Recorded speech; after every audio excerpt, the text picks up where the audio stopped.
โอเคนี่คือរឿងពិតរបស់ក្មេងប្រុសម្នាក់ដែលឪពុកបោះបង់ចោលតាំងពីតូច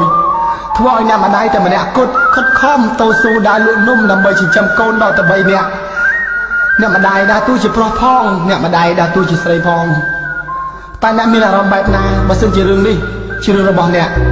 ហើយនេះគឺជារឿងពិតរបស់ខ្ញុំអូខេស្ដាប់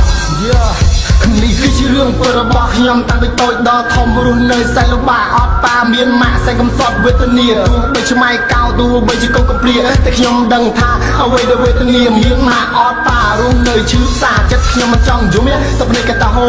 ជីពីណានទ្រូងនៅពេលដែលខ្ញុំឃើញគេមានម៉ាក់អីគេមានប៉ាជូនទៅសាលាចំណែកខ្ញុំវិញនៅលើផ្លូវមួយដូចជាគ្មានអាណាថាប៉ុន្តែកណ្ដែងដូចជាខ្លាញ់ដាច់ខ្សែហោះនៅលើវេហាជីវិតខ្ញុំមើលថាជីវិតរបស់ខ្ញុំវេទនាប៉ុណ្ណាពុទ្ធប៉ានិងម៉ាក់បែកបាក់គ្រួសារម៉ាក់ទុករូបកូននៅជាមួយយីតាអរគុណដល់ម៉ាក់រូបកូនដឹងថាដល់ម៉ាក់ជឿផ្សាពុទ្ធកម្មវាសនាម៉ាក់ហូតទឹកភ្នែកពេលដែលកូនវិចាម៉ាក់ហូតទឹកភ្នែកពេលដែលគេមើលងាយកូនថាកូនអត់ប៉ាម៉ាក់ហូតទឹកភ្នែកមិនដឹងនិយាយយ៉ាងណាម៉ាក់អាណិតរូបកូនម៉ាក់ស្រឡាញ់រូបកូនម៉ាក់មិនចង់ឲ្យកូននេះដើរបាត់ផ្សារម៉ាក់មិនចង់ឲ្យកូននេះតែតោកូនឯកាកូនឈឺផ្សារម៉ាក់ស្រឡាញ់រូបកូនពេលដែលកូនអត់ប៉ាកូនឈឺចាប់កូនឈឺផ្សារកូនស្រឡាញ់តែម៉ាក់ខ្លាំងមកផាត់លើលោកកា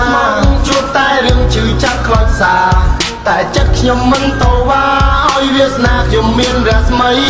ខ្ញុំត្រូវក្រោកចោលកសាងជាតិថ្មីឲ្យមានតម្លៃគេឈ្មោះថាថ្លៃពីលោកកាទោះកាត់មកជាតិនឹងជាមនុស្សម្នាក់តែងតែឈឺចាប់តែចិត្តខ្ញុំមិនអាចស្លាប់ទោះឈឺចាប់ទោះធ្លាប់ឯកាខ្ញុំត្រូវក្រោកឈรงើបឡើងជាថ្មីជំនះអ្វីដែលជាឧបសគ្គរារាំងយើង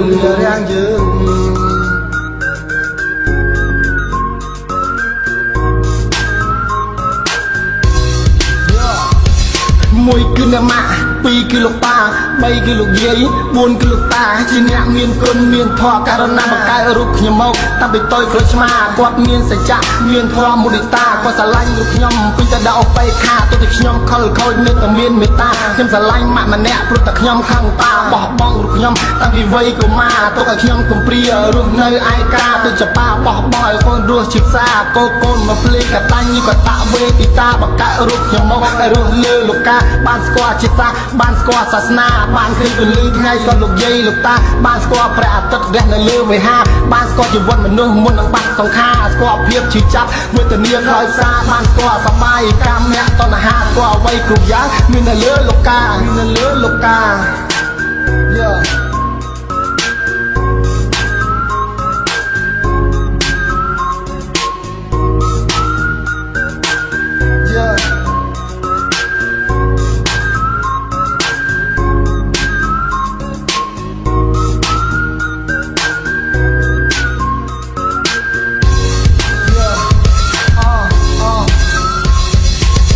ជីវិតកើតមកជួបតែរឿងឈឺចាប់ខ្លោចសារតែចិត្តខ្ញុំមិនតវ៉ាឲ្យវាសនាខ្ញុំមានរស្មីខ្ញុំត្រូវក្រោកឈរកសាងជាតិថ្មីឲ្យមានតម្លៃគេឈ្មោះថាថ្លៃពីលោកកាជួបកាត់មកជាតិនឹងជាមនុស្សម្នាក់តែងតែឈឺចាប់តែចិត្តខ្ញុំមិនអាចស្លាប់ទោះឈឺចាប់ទោះធ្លាប់ឯកាខ្ញុំត្រូវក្រោកឈรงើបឡើងជាថ្មីជំនះអ្វីដែលជាឧបសគ្គរារាំងយើងនៅលើពិភពលោកនេះអ្វីដែលកូនតែងប្រាថ្នានោះគ្រាន់តែចង់ឃើញមុខអ្នកមានគុណតែប៉ុណ្ណោះកូនមិនគិតអំពីមានក្រនោះទេសំខាន់អ្នកមានគុណបានបង្កើតកូនមកគឺមហាប្រគុណគ្មានអ្វីប្រៀបផ្ទឹមពុំបានឡើយមួយជាតិនេះគឺកូនមិនចង់បានអ្វីក្រៅអំពីអ្នកមានគុណនោះឡើយ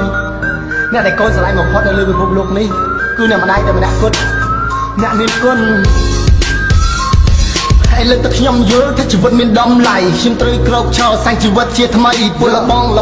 ដែលមិនទាន់ដឹងអីញៀនឆ្នាំញៀនមកជុកកឆារាល់ថ្ងៃបើគិតពីធ្វើអញ្ចឹងអនាគតជាស្អីយើងត្រូវក្រោកឈរសាំងជីវិតជាថ្មីជប់ខ្សែគ្រឿងញៀនជប់បំពេញលោកដីយើងចាប់ដៃគ្នាធ្វើអ្វីដែលថ្មីយើងជប់កំសាអោកយ៉ាក្រក្រៃព្យាយាមប្រឹងប្រែងអនាគតខ្លះថ្លៃកុំយកពេលវេលាទៅធ្វើអ្វីគ្មានន័យព្យាយាមតស៊ូគង់តែបានជោគជ័យធ្វើឲ្យជីវិតមានពលឺថាថ្លៃប្រៀបដូចព្រះច័ន្ទរះបំភ្លឺផែនដីដកដង្ហើមឲ្យវែងហើយគិតជាថ្មីបំភ្លេចចោលរឿងអតីតវបដិសេរីជាយមាំងកលៀងឬមាំងគល់ជោគជ័យងើបឈរម្ដងទៀតចាប់ផ្ដើមក្តាប់ដៃស្រែកថាជាយោជីវិតខ្ញុំមានន័យស្រែកថាជាយោជីវិតខ្ញុំថ្លាថ្លៃ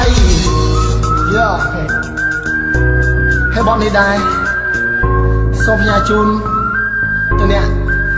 ដែលមានរឿងពិតដូចជាខ្ញុំ